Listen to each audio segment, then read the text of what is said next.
Bem-vindo a Darkview, o meu canal de terror no YouTube. Hoje vamos falar sobre casos estranhos, crimes sem soluções e desaparecimento. Se você apoia esse tipo de vídeo, te convido a se inscrever e me seguir nas redes sociais. Bora lá. A chacina da família Pesseguin. Em 2013, o assassinato da família Pesseguin chocou o país inteiro, especialmente após a conclusão da investigação policial. Marcelinho, de apenas 13 anos, teria matado o pai e a mãe, ambos policiais militares, a avó materna e a tia-avó.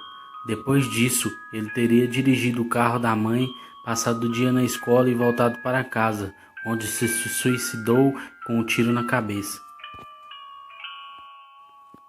5 anos depois, a família luta para reabrir o caso devido à inconsistência e novas provas encontradas. Eles alegam que as imagens das câmeras de segurança podem ter sido manipuladas para incriminar a criança.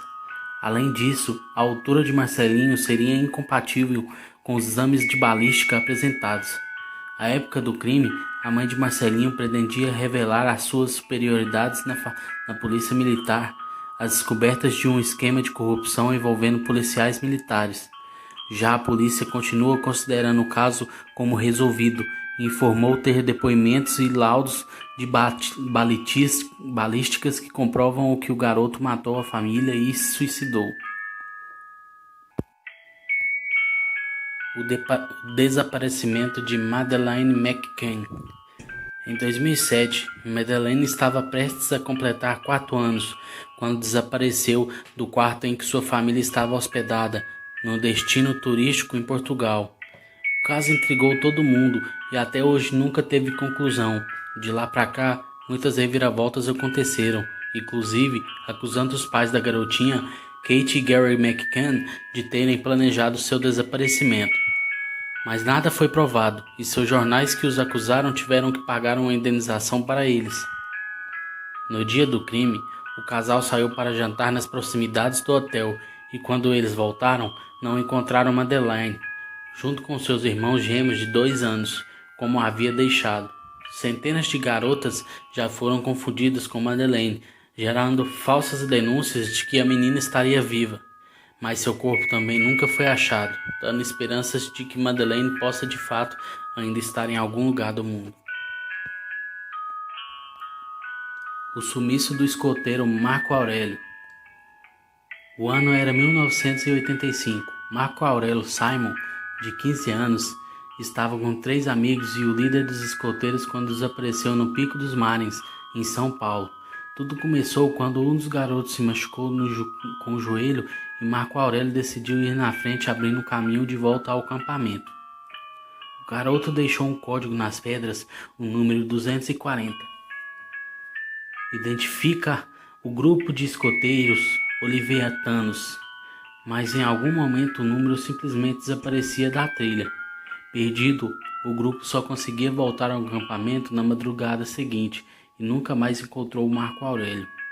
Juan, o líder, foi acusado de negligência com a segurança dos garotos e também investigado como o principal suspeito de matar ou ocultar o corpo de Marco Aurélio, mas nunca foram encontradas provas que liguem o desaparecimento. O caso Ana Lídia. Em 11 de setembro de 1973, a morte de Ana Lídia Braga, aos 7 anos, chocou o país. Até hoje, 40 anos depois, ninguém foi preso pelo crime.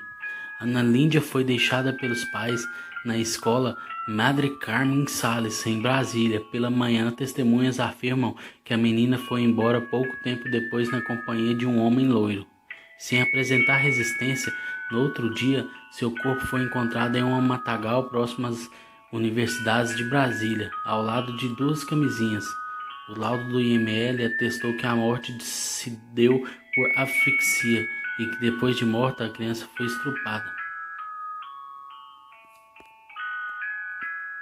As suspeitas rapidamente caíram sobre o irmão adotivo de Ana Lídia, Álvaro Henrique Braga, que preenchia o perfil descrito por testemunhas e tinha um envolvimento com drogas.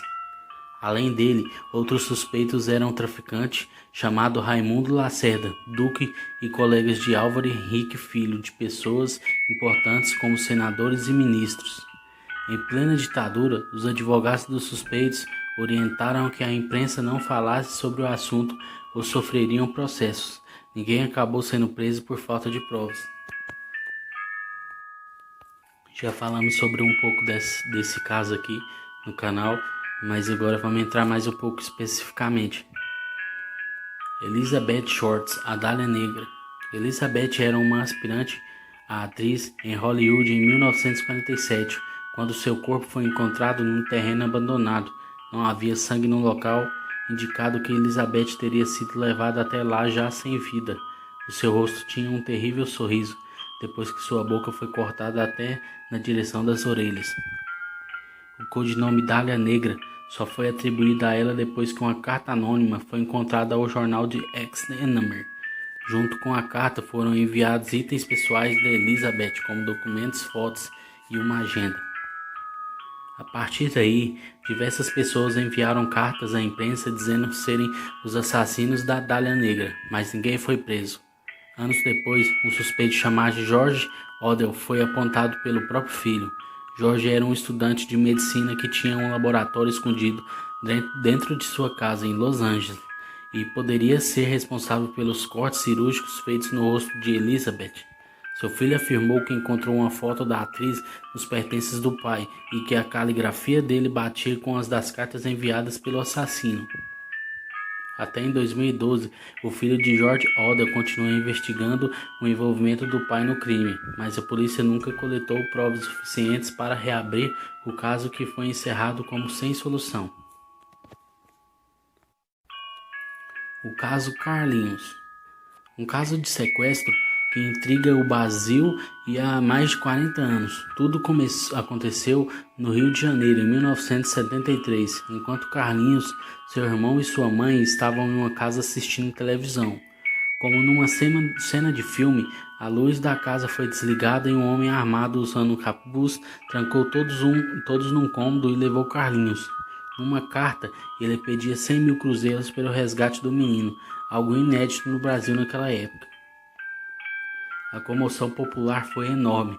Os bancos abriram contas correntes para receber doações para o pagamento do resgate, mas os sequestradores jamais apareceram e nem Carlinhos apareceu. A polícia acabou se voltando para João Costa, o pai de Carlinhos, pois a intimidade do sequestrador com a casa, mesmo no escuro, levantou dúvidas, só que as investigações jamais chegaram a lugar algum. Somente em 1977, um detetive particular concluiu que João Costa Feira teria forjado o sequestro de Carlinhos para salvar seus negócios da falência. O caso foi reaberto e a análise do bilhete deixado pelo sequestrador aponta que ele havia sido escrito por um homem chamado Silvio Pereira, funcionário de João. Além disso, Vera Lúcia, a irmã mais velha de Carlinhos, revelou que teria conhecido Silvio no dia do sequestro, mas que seu pai a teria convencido a não revelar o detalhe à polícia. O funcionário chegou a ser condenado a 13 anos de prisão, mas assim como João, seu envolvimento no crime jamais foi comprovado pela polícia. Carlinhos jamais foi encontrado. A morte da atriz Brittany Murphy. Brittany morreu em sua casa em 20 de dezembro de 2009. A autópsia declarou que a causa da morte foi pneumonia, deficiente de ferro e intoxicação por drogas. 6 meses depois, o marido de Murphy, Simon Monjack, morreu na mesma casa e legistas apontam que teria sido na mesma causa que a esposa. Inconformado com as inconsistências dos falecidos, Angela Bartoli, o pai de Murphy, conseguiu autorização em 2013 para fazer um exame nos corpos do casal. De acordo com o laboratório, havia níveis de 2 a 9 vezes acima do que a OMS considera alto para uma série de produção tóxicos, que costumavam fazer parte da composição de veneno de rato e inseticida. Outra linha da investigação também apontou um tipo de mofotóxico como uma possível causa para as mortes. Mas em 2014, Berlotti abriu um processo contra sua ex-mulher, Sharon, acusando de ter envenenado a filha e o genro. Sharon estava morando com o casal quando Brittany faleceu e, estranhamente, também estava com Simon no dia de sua morte. A investigação aponta que Sharon e o genro estejam na mesma cama quando o socorro médico chegou. Então, galera, isso aí foi um pouquinho dos casos sem soluções. Alguns são assassinatos, outros desaparecidos. Tem também que não foram encontrados corpos, também não pode se dizer se foram assassinados ou não, o que aconteceu. São casos sem solução. E se você curtiu, curte aqui, compartilha, se inscreve no canal e é nóis.